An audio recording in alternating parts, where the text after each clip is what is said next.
Absolute precision as the Royal Barge slots into line just behind 4 boats that are in front of it as it begins to move away.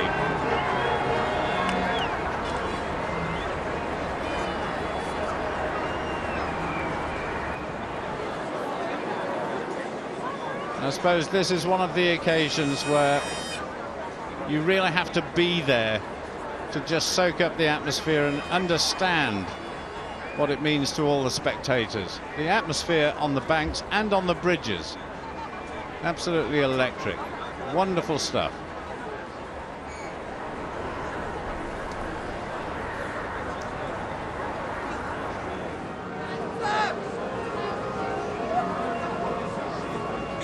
And the pageant is simply full of music.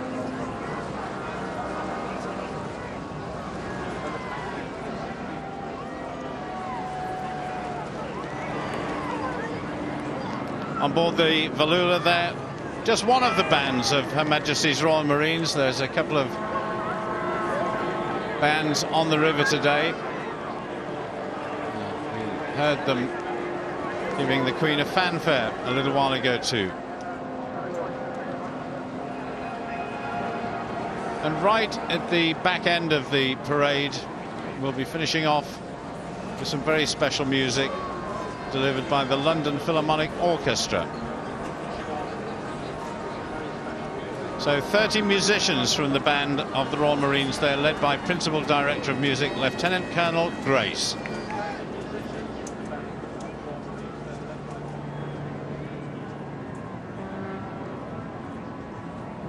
What a sight.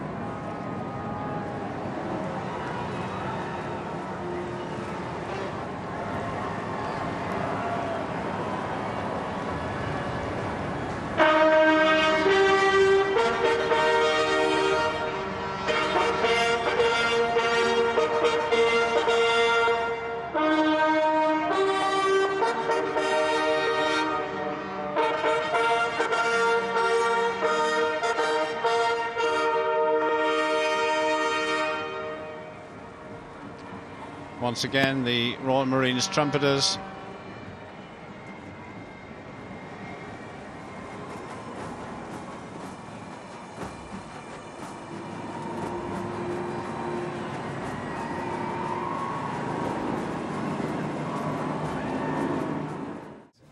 And Natasha is with the men and the women of the military who are making today work, so, as always, so perfectly smoothly.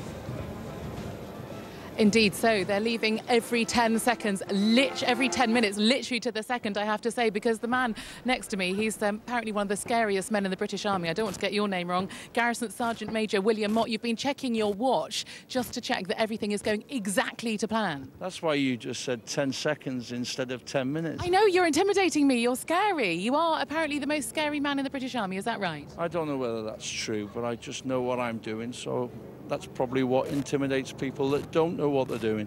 Absolutely. So now you are the senior warrant officer for the British Army. What are your responsibilities and what have you been doing in preparation for today? Well, I deal with all state ceremonial for the Army, for the armed forces.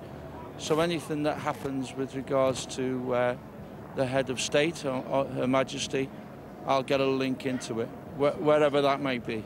And you've had some very important functions so far to perform over this Jubilee weekend. Yeah, I was there on Sunday in Battersea Park with some wonderful people around me, and they helped me to get the man-powered squadron toss in their oars in a royal salute for Her Majesty, so it all went lovely. It went well. Now, I'm not going to ask you to perform this now because I know you reserve this for when you have to do this, but you also apparently have the loudest voice in the British Army. Is that so? Well, I think it's a case of making sure that who needs to hear me hears me. Now, you have said to me, and I'm not going to disobey your orders, that you want to have a personal message to your family, and we haven't got long, so what is it? OK, to my family, to my friends in the Bricklayers Arms in Bromley South, I hope they have a wonderful day. Please save me a sandwich and a cake.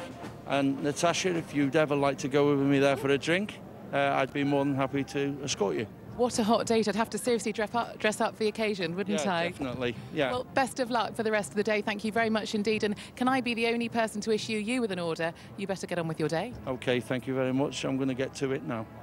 Thank you very much.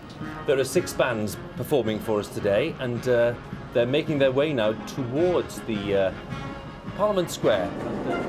Unmistakable this time. The Royal Marines Band, conducted by Major John Ridley today, just leaving Buckingham Palace and making their way up the Mall as well, towards their performance place, which is today Derby Gate, which is just beyond Whitehall. So they'll be performing for the crowds at Derby Gate. Grenadier Guards will be making their way to Marlborough Road. So hopefully we'll catch up with the central band of the RAF in a short while, and the Scots Guards and the Coldstream Guards too. And helicopter whirring overhead.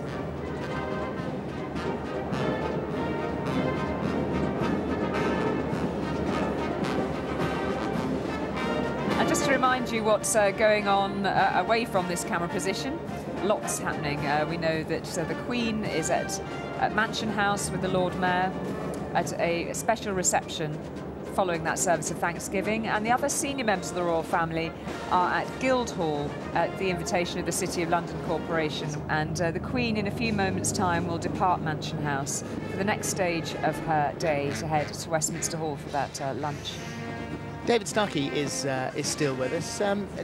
David, we're talking about the fact that there are still 5 more regional tours to go. It's very important for everybody to remember this is not just a London event. Yeah, absolutely. And again, we were talking about how the monarchy connects with the past. It's Victoria who first starts doing this, and of course it's a product of the railways. You can actually get up and down quickly, and interestingly enough, with Victoria, when she paid a grand visit to Birmingham, it was the leading radical mayor of the city, Joe Chamberlain, who said she's not grand enough. We wanted the Guards. Why do we just see the Queen? And in a sense, this popular ceremony is a response to a popular audience. They want something grand. They want something showy.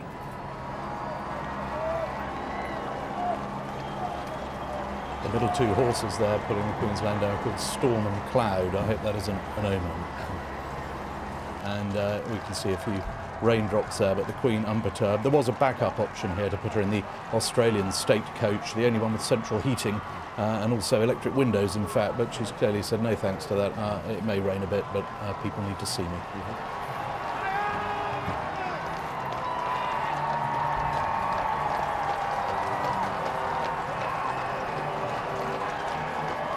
So the 1st and 2nd divisions of the Sovereign's escort leading the way. Queen's carriage passing the Cenotaph along Whitehall.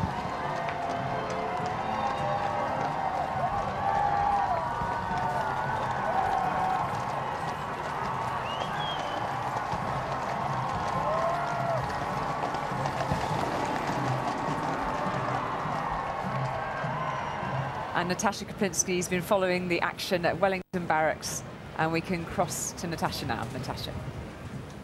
Indeed, a huge collected sigh of relief. Frankly, we're getting wet, but it really doesn't matter. Today has been a day without incident. It's been a day of huge planning, and it's passed off without any problems at all. I'm joined now by Major John Ridley and musician Sam McIndoe from the Royal Marines. What a day it's been for all of you after all the hard work that you've put into it. It's been absolutely fantastic. The energy from the crowds has been wonderful, and marks the end of a great weekend of participation by the Royal Marines Band Service during these Diamond Jubilee celebrations. You've been involved in these kind of ceremonies before. How does this compare? I think it's got to be right among the best that I've done in the last 23 years of service. It's been wonderful. Sam McIndoe, this time last year in Afghanistan, this is the first kind of ceremony like this you've been involved in. How did it feel? I'm so proud to be a part of it. It's just been an amazing day, definitely. And what will happen for the rest of the day now? Do you get a chance to put your feet up? You get a hot cup of tea or a glass of champagne, a pint of beer? What happens? We're on our way back to Portsmouth, where we prepare for Horse Guards on Wednesday and Thursday. No let up at all? No celebration? Not at all. We're beating retreat with the mass bands of Her Majesty's Royal Marines on Horse Guards Parade tomorrow evening and Thursday evening. There you go. The work never stops, but at least they get a chance to wear a hat. I need an umbrella.